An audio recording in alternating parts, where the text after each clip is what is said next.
Thought Bubble Audio.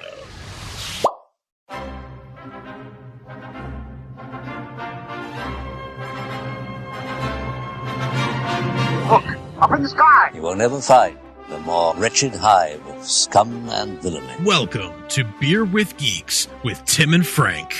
Who are you? I'm Batman. I am Iron Man. Your friendly neighborhood Spider-Man. Hi, Christopher. I'm Nero. My name is Inigo Montoya. You're a wizard, Harry. A couple of guys with a couple of beers and a whole lot of pop culture nostalgia. Make it so, number one. Ladies and gentlemen, the Beatles. Name the dog Indiana. Life finds a way. I am serious.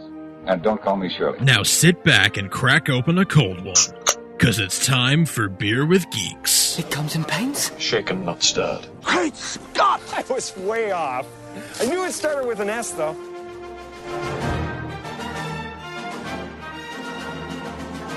Hi, and welcome to Beer with Geeks. We're two geeks geek out with beer. I'm Tim, and with me, as always, is my blue-faced furry friend Frank. How are you? Blue-faced and furry, thank you. Blue-faced furry friend Frank. Did you check that alliteration? Oh, that was amazing. That was That was an incredible amount of alliteration that I pulled down on you. Good work. It was good work. You're very literary in that way. I'm good. How are you? I'm very good. I am still drinking Harpoon Camp Wannamango. I do want a mango. Thank you for asking. Yeah, because you had quite a bit in your fridge. I did. And by quite a bit, I mean enough for a few people to share over several weeks. That is true. Without drinking beer every day. Yeah. So, provided that is not all you drink, you're fine. yeah. If you had it every day and a lot, then it would probably last you a day. Yeah, probably. This stuff is good, man. This stuff is good. You got a little mango in your pale ale, and it is a little bit of mango in my ale. Yeah, that's good. I'm not going to go any further than that. Little big of his mango. But yeah, it's very refreshing. I like it a lot. I'm a big fan of it. Mm-hmm. Love life, love beer, Harpoon. Yeah, well, you know what I'm a big fan of? What are you a big fan I'm a big fan of the X-Men, Frank. A big fan. I'm very happy for you. The uncanny, the extraordinary. The astonishing. The other adjective, X-Men. The astomblicating, yes. Extraordinary. The astonishing, the extra normal, I'm going to do this all day. You, my friend, my blue-faced furry friend, are not. They're not. So, thus begins. Hit me with your best shot. Why don't you hit me with your best shot? Our recurring segment, Hit Me With Your Best Shot. Now, we've done Lord of the Rings. We've done Doctor Who. And we've now come again back to me. Yes. And I'm going to try to convince you to give X-Men a shot. Because X-Men Apocalypse is almost upon us. The apocalypse is almost upon us, Frank. The apocalypse is almost here. And you have to let me adjust my mic. I don't care if this okay, comes up that's on okay. I don't care if people can hear it or not. That was very professional. Yeah. And so I'm going to try to convince you as to why the X-Men are awesome, and you should at least try giving some of the films, if not the comics or television shows, a shot. Or at least not being a bigot about it. No, I'm just kidding. Yeah, I'm not a bigot. I just hate mutants. What's wrong with that? That's not bigotry. I just hate them all. I think they're all terrible. Yeah. They have no redeeming qualities. They're What's all bigoted about that? They're all blue. Yeah. They look the same to me. I can't tell them apart. Should I start by giving my... Tell me why you have never warmed to them. Okay. Why have I never warmed to them? So obviously in the 90s, X-Men were everywhere, right? X-Men were huge in the 90s. When we were kids, and they were all over the place. I mean, on TV, not in movies, surprisingly, until much later. But they were on TV. They were in comics. They were everywhere. Exactly. Was that on Fox? Fox Kids. Fox Kids, yeah. Yeah. And I probably caught an episode here or there, but it was. I guess the thing about the X-Men to me is that there are so many of them outside of the kind of core group that they start to feel generic to me. Interesting. And I have a hard time on the one hand. I start to, I have a hard time getting invested in more than a few of them. Generic things. In generic, because they're just kind of generic. I'm just sort of like, oh, it's cooking oil girl who can shoot cooking girl oil out of her pores. That's not a thing. That's not a thing. Yeah. But I will try to name you some super weird ones if you'd like that. Well, yeah. I mean, who's the one that was in Deadpool that they pulled out? Negasonic Teenage Warhead. Warhead. Yeah, like something like that. I'm just like Negasonic Teenage Warhead was in one comic, Exactly. one issue of a comic, and she died, and she didn't even have powers. Exactly. Or she didn't have the powers that she had in the movie. Okay. They just took the name. I understand. They took the name because for it was awesome. Right. Yeah. But it's stuff like that. That's the kind of thing where I'm just sort of like, yeah, it doesn't really kind of do it for me. I will say, so my exposure is, like I said, maybe, no, put it away. Maybe not indecent. Although some of them you might disagree. There was the first X-Men movie, and then X3, and then wait, so you went from X-Men to X3? Yeah, I wasn't actively watching them. It was just sort of like, okay. if I happened to see them, I happened to see them. You missed the best one. Apparently, yes. But then I saw X-Men First Class in theaters, and I was blown away by that one. Movie's great. It's my favorite Phenomenal. And that's it. For movies. Okay. And then I've read all of Astonishing X-Men, the Joss Whedon. And Deadpool, technically. Deadpool is an X-Men movie. Takes place in the universe. Okay, sure. Yeah, you're right. You're right. He's an X-Man. Yeah. Yes, you're right. I didn't think of it as that. That's not. Yeah. You're right. It is. So we'll count that. But then, yes, I read the 4 trades of Joss Whedon's run on Astonishing X-Men. Oh, did you? Okay. I own them. I love them. Oh, okay. They're phenomenal. I absolutely love them. And then I think I have the first trade of Ultimate. It's not that good. X-Men? No, it really wasn't. I bought it on sale, like when Borders was going out of business. It's one of Mark Millar's. You can skip it. And I like Mark Millar a lot, and I was just like, too. This is boring. I don't care for this. If you really like Mark Millar, it's a total side note. You should read Empress. It's this new one. Yeah. You start with the first issue. It's this alien queen is married to the universe's despot, basically. Interesting. Okay. Yeah, and she escapes with her child. Cool. And 2 pages in, there's a giant dinosaur fighting somebody, and it's like it takes place on Earth, but before cavemen, while dinosaurs ruled. But there's it's so cool and so big, and Stuart Immonen does the art. And I love Stuart Immonen. Right, okay. and it's so big and colorful and amazing. And okay, cool. Yeah, I highly recommend. Cool. All right. That's a good creative team. I'm down with that. But yeah, so that's it. Yeah, that is really just the first 4. So to be clear, am I trying to convince you to watch the films, or am I just trying to convince you to like X-Men, more than just what Joss Whedon wrote? To like X-Men more than just what Joss Whedon wrote. Okay. Oh, I guess there's also I did not prepare for this at all, as you can tell. Well, but you don't need to, because yeah, you know this stuff. I guess I should. I read Marvels too, which is not about the X-Men, but they play a big role in it. Yes, they do. Ishii. Yeah, they spell an Ishii role. Yeah, also known as the word iffy. Yes. Yeah, but with ish. Woo. That's tough. Okay, so fun fact about me: when I was a little kid, I couldn't pronounce my brother's name. It was very difficult for me, and so I used to just call him Ish. Because yeah, I don't.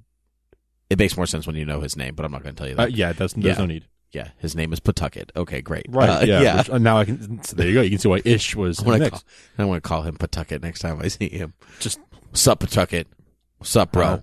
Sup bro. Yo. Don't want to do this? My Boston accent. Do it the whole time. No one wants it. Yo, bro. Nobody wants it. We should go to the aquarium, dude. Check out the fishes. Yeah. Nobody wants that. That's pretty good. Let's go to Kelly's. No. Anyway. Nobody asked for that. No. No one asked for the Boston accent. Especially not this Yankee fan. It was just given to us. We were born with it. I can't help it. I don't have it. I was born with it. Oh, you think you were born a Red Sox fan? You came to the Red Sox. I was born with it. Anyway, so the concept of X-Men, for people who don't know, is that there are humans that are born genetically different with a predisposed gene that manifests itself at adolescence. Yeah. And it's usually some kind of defense mechanism. Mm-hmm. Like, people are, if you are athletic, you can use that as a defense mechanism, or not, or whatever. Bullied else. or whatever. Yeah. It's a genetic mutation. Genetic mutation of some kind. And so they originally started out as, that's fairly believable, to that is wildly impossible. That is just never going to be a thing. Which is fine, because that's what comics are for. So the best way that I can tell you to get into something that feels like there are overwhelming amount of characters. Yes. I think you had this is the exact problem you have with Lord of the Rings. Oh, there okay. are too many characters. Yeah, that's true. You That's true. said that before. Yeah, there are I did say that about Lord of the Rings. You're right. Yeah, you get overwhelmed when there are more than two people to pay attention that's to. unfair. That makes me sound when there dumb. are 3 people. It's more about, there's a lot of people in Star Wars, right? But they're varying levels of important, and it's pretty clear who's important and who's not, And right? that's your key right there. It's not clear really who's important and who's not. Yeah, and I think that depends when you're reading X-Men comics, that all depends on just what era you start reading from. Totally, because when you're reading 80s or 90s X-Men, it's just like sort of, you're not talking about like the core. Particularly 90s and early aughts X-Men. The 80s is still, so Stan Lee and Jack Kirby invented the X-Men, arguably ripped off from Doom Patrol from DC, which appeared a year earlier, which is basically the same concept. And then a year later, the X-Men came out, and everyone was like, Even I will say Marvel did it better, though. If you read the early X-Men, it's pretty bad. Well, if you read early Spider-Man, it's pretty bad. Oh, you shut your face. I love it's pretty bad. It's bad. It's pretty bad. It's the idea is there. You read early Fantastic Four. It's pretty bad. The ideas are there. The seed is there. The writing is not there. It needed somebody else to take it and run with it, right? I love Stan Lee, but bless him for all that he's done. He has done so much. But he's writing in a very particular age and style. It's like when you watch old movies, and you're like, good God, the editing on this is slow. Or the acting in this is people speaking quietly and then yelling a lot and then speaking quietly again. I will say the Jimmy Stewart, as I like to call it. Yeah. You know? My favorite, Superman. You read Action Comics #1. Yeah. It's not very good by today's standards. Oh, God, heavens, right? no. I'm it's actually atrociously slow. I haven't even told you this. I'm finishing up listening to the Superman 40s radio serials really? that I started listening to 10 years ago and then couldn't finish because there are 10 years worth of them. And it's gonna be a big gap in your life. What are you gonna do? Yeah, watch Smallville. So maybe. So I'm listening to that, but that stuff's not very good either. It's good for what it was, but it's not good. It's not like timeless. And same goes for a lot of Stan Lee stuff. Yes, yeah. So I'm sure a lot of that applies to the early X-Men too. We certainly expect more of our writing as the craft has evolved, like anything else, like music or film or whatever. Crafts evolve, or in some case music, sometimes it devolves, into something else. But no comment. So that's where we are. So whether Doom Patrol or X-Men is important, that, which one's better, it doesn't matter. Right. I like the X-Men more than Doom Patrol, but I think there's been more X-Men in my life than Doom Patrol. Really only read Grant Morrison's run of Doom Patrol, which is excellent, and some of the early stuff, which is not, and then that's about it. So anyway, Stan Lee and it's Stan Lee and Jack Kirby to start, and then Chris Claremont comes in and just runs it for 20 years and runs the X-Men universe for 20 years. Sometimes with Simonson. No, I can't remember her first name. Louise Simonson. Thank you. Coming in later, but it's been the guiding control ship of one man, and that's been the key to X-Men success. And he's like the architect of the X-Men universe, right? So even when people think like classic X-Men lineup, it's Cyclops, it's Jean Grey, it's Storm, it's Nightcrawler, it's Colossus. These are the Wolverine. Wolverine was a Len Wein creation, first appearing as a villain to the Hulk in Hulk 181. That I did know. Yep. And then I didn't know 181, but I knew he was a Hulk villain. And then repurposed by Dave Cockrum and Chris Claremont for the relaunch of the X-Men. Okay. Boom. Knowledged. You've been knowledged. Anyway, not important. So when approaching, it's the same thing I said when we talked about Lord of the Rings. When approaching something that has a huge cast of characters and you don't know where to go or where to turn, just find your one guy. And then from that one, I say, like, I'm vaguely interested. This character has a cool look, or this character, I like this power because it seems fun, or whatever. And that's kind of the one that you have to veer and find. With X-Men, a lot of times also, it's also about the runs of the characters. Yes. Here's what who was on the book at the time. Yes. People have different flavors. For instance, Chris Claremont ran the book for a long time, 20 some odd years, from the 70s to the 90s. Yeah. He was writing the book with a variety of different artists. And even his style evolves over time, but it's also of that 70s, 80s variety where it's, it's very wordy and it's, still in some ways juvenile, but some of it's also quite dark once you get to the 80s and stuff like that, and big ideas. And then you get to, he's really involving characters. And Chris Claremont, X-Men is responsible for comics the way that you know them today. Because before that, they were superheroes do actions against bad guys. Yes. Bad guys retaliate or whatever. It's just very A to B. There's no subtext or context or whatever. X-Men, well, there's always context, but X-Men became a soap opera. Like the whole point of X-Men is not even necessarily the heroics of the characters. That's part of it, but it's the soap opera aspect that made the book endure and last. And where other books fall off the shelf, that's where X-Men always sustains and moves forward. The relationships between the characters. Right. Yeah.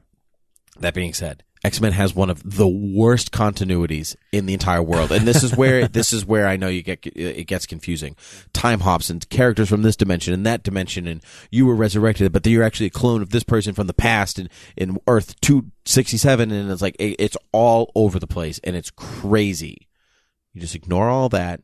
I tell you, start on Brian Michael Bendis's run on X-Men, all new X-Men, Beast. You know who Beast is? Yes. It says, hey, everything is messed up. I'm going to bring the original X-Men from the past into the future, and it'll fix everything. And it's great, and it'll make you love the X-Men because you like Brian Michael Bendis. I do. And you like Stuart Immonen, who is also the artist on that book. And it is spectacular. Now, I know that's going to take a while for you to get to, so let's talk movies. Okay. You've seen X-Men, X3, First Class. That's it. Okay. And Deadpool. All right. So X-Men film continuity also messed up. It is the bane of the it is the bane of the X-Men universe to not have coherent and continuity. No matter whether it's in books or movies or whatever. Whatever, it's not going to work for you. The only one that really did, that had really clear continuity, was the show from the 90s, which doesn't exactly hold up. It's well done, and it's certainly well done for the 90s, but it doesn't exactly hold up the way they say that like Batman the Animated Series does. Okay. Does it hold up better than like the Spider-Man animated series that we always talk about and joke about? Oh, way better. Okay. Oh my god. Because just about anything leaps is and bounds ahead of that. Well, what they did is they took complex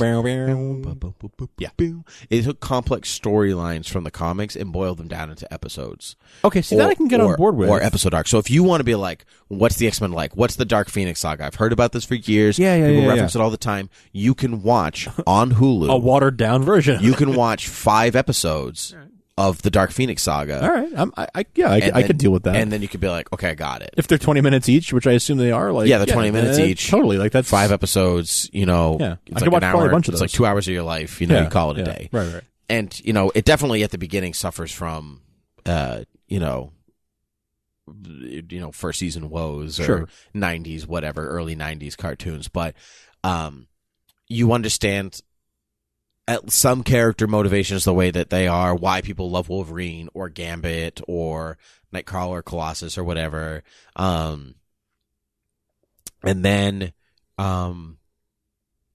you don't have, most of my love for the X-Men comes from that show when I was a kid. Okay, yeah. And then the movies after that, because X-Men in 2000 was really the big first comic book movie. Yeah, it kind of got this way. You could argue it was Blade, but Blade was R, so I'm going to say that it wasn't, because not as many people saw it. It was really X-Men and then Spider-Man. We've talked about that before. Yes. X-Men, if you go back and watch it now, is super boring. Yeah, I'm sure. It's super dull. Yeah. Oh my god, nothing happens. Yeah. The action is very dull. It's not. X2 really amps all that up. But when Days of Future Past came out, this recent one before Apocalypse, they said, hey, this is all super confusing because some of it's like this and some of it's like this and none of it matches up.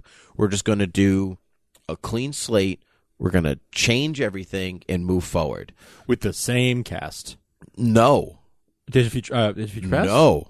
Well, No. didn't it use the same cast from First Class, but crossed over with? Right. Yeah. Right. So the idea. That's what I meant. Right. Yeah. So, but the idea is that now you could, if you were trying to introduce somebody to this, like me to you, yes, you could just watch First Class, Days of Future Past, okay, and then you could move forward just from there. Okay. There's no reason now to go back to X-Men 1, 2, 3. 3 is awful, by the way. I saw it, I know. Yeah. 1, 2, 3, Wolverine Origins, which is atrocious.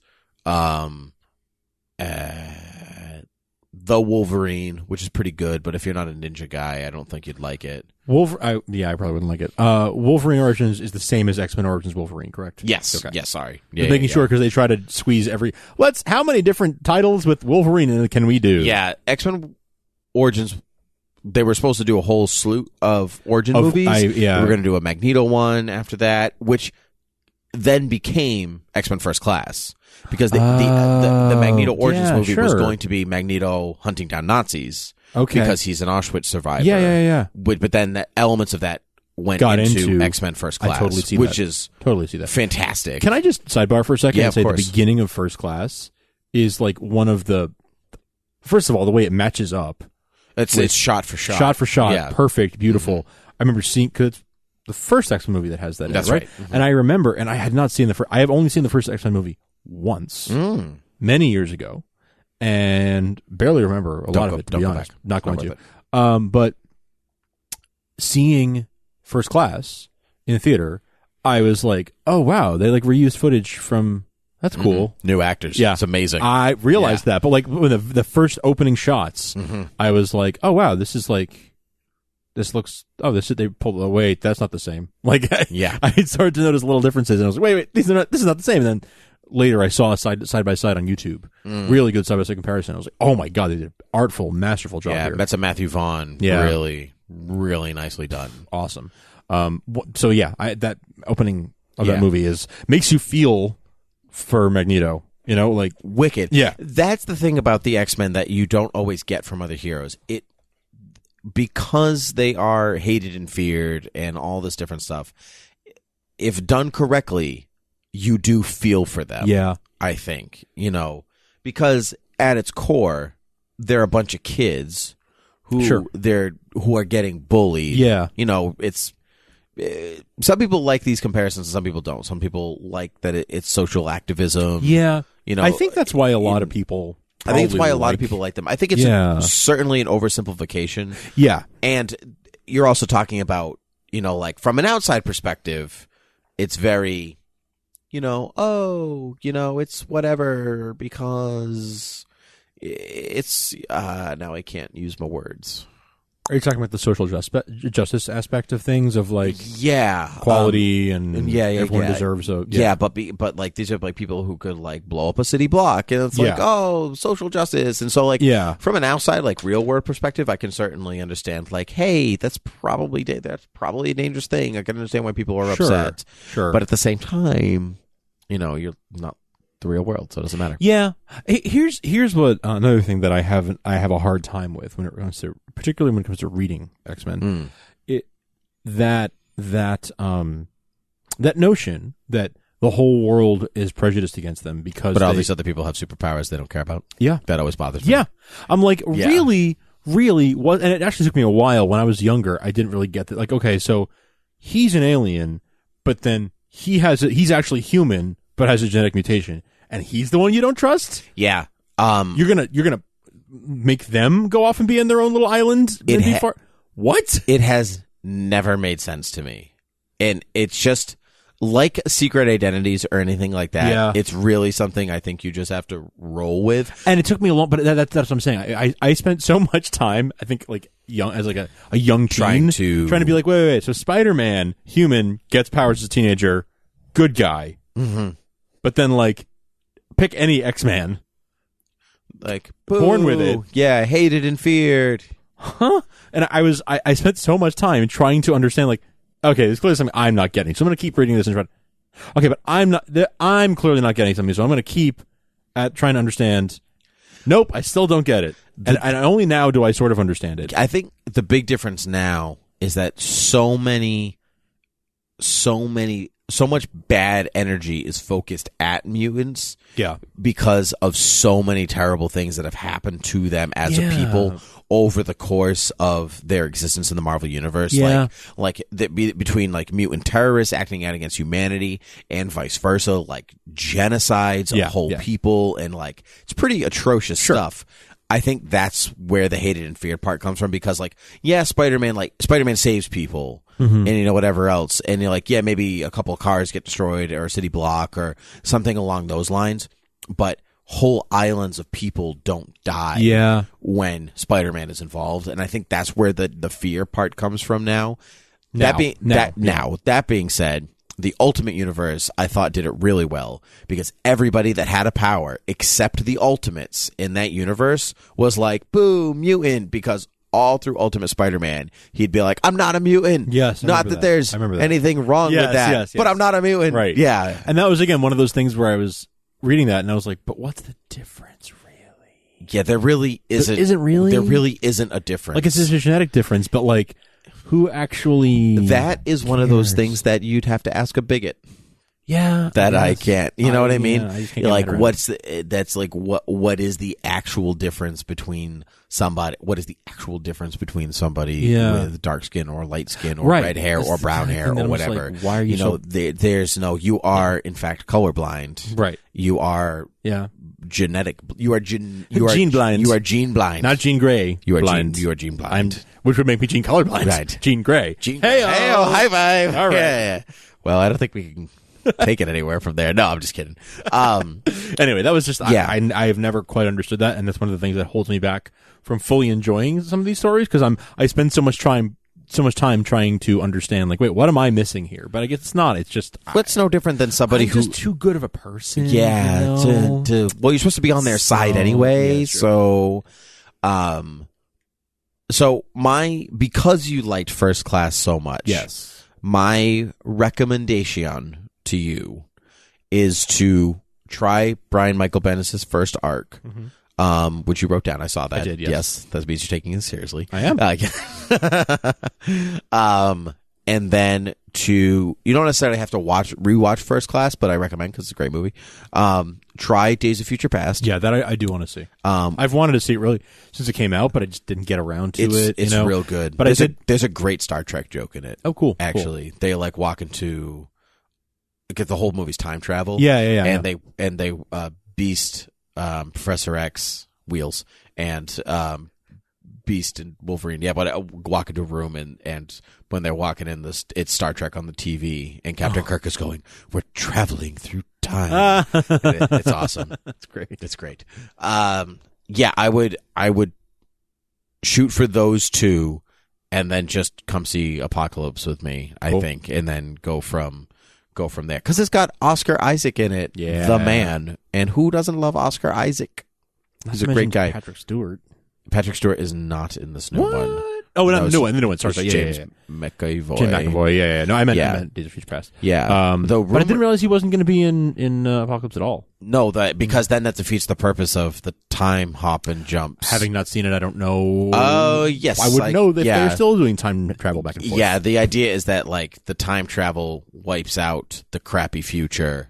Spoiler. Got it. Okay, no, that's fine. Yeah, I don't really. But made over all comics. That's fine. Yeah. So that sounds kind of like the Star Trek reboot in a way, right? Where it's like, yes, it's exactly time travel happens and resets the timeline. Yes, that's exactly kind of like that. Yeah. They did Star Trek this, because that was a big thing when Star Trek in 2009 when Star Trek came out. A lot of people were like, "Oh, we can reboot inside the thing that we've created already." Right. That's not That's a lot of things have done that already. Sure. But so you can move forward. You can move forward from there. Though rumor is that Hugh Jackman's last X-Men movie, his last solo Wolverine movie, his last X-Men movie, whatever, will feature Patrick Stewart in him.